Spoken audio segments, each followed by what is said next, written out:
ते काय माहिती असते कंपनी काय आहे का किती दिवसाचा आहे का काय? हे रेडी का?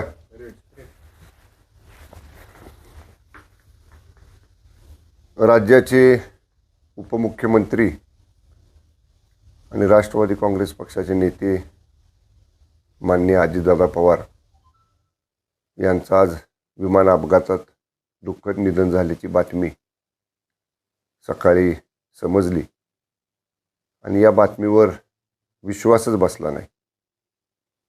कारण अशा पद्धतीनं अचानक असं अपघातात दादांचं निधन होईल ही मनाला धक्का लावणारी आणि अत्यंत दुःखद घटना आहे.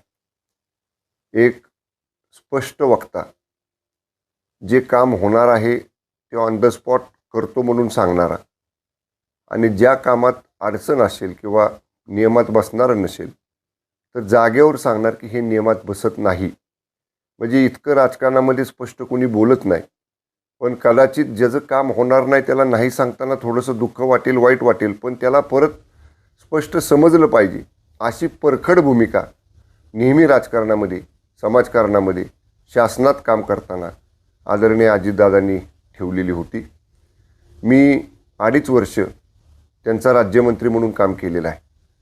दादा वित्तमंत्री आणि उपमुख्यमंत्री असताना महाविकास आघाडी सरकारमध्ये मी वित्त खात्याचा राज्यमंत्री होतो आणि आम्ही 3 वेळा मी आदरणीय दादांच्याबरोबर अर्थसंकल्प मांडला विधान परिषदेमध्ये.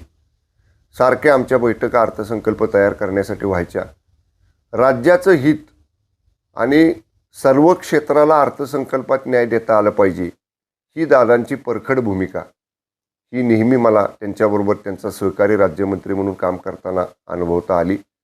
पुन्हा महायुतीच्या सरकारमध्ये मी एक्साईज मंत्री होतो, आत्ता पर्यटन मंत्री आहे. वेगवेगळ्या बैठकांच्या निमित्तानं, विभागांच्या कामाच्या निमित्तानं जेव्हा जेव्हा वित्त खात्याकडे आम्ही गेलो तेव्हा तेव्हा सकारात्मक भूमिका आदरणीय अजितदादांनी नेहमीच घेतली होती. आणि माझे राजकारणापलीकडचे त्यांचे मैत्रीचे देखील संबंध होते. दादा सातारा जिल्ह्याचे पालकमंत्री असताना सुरुवातीला मी आमदार नव्हतो, पण तरीसुद्धा आमची एकमेकांची मैत्री होती आणि राजकारणापलीकडची मैत्री जपणारा सुद्धा नेता असे स्वर्गीय माननीय अजितदादा पवार हे होते. अत्यंत दुःख त्यांच्या जाण्याचा आम्हाला सगळ्यांनाच झालेला आहे.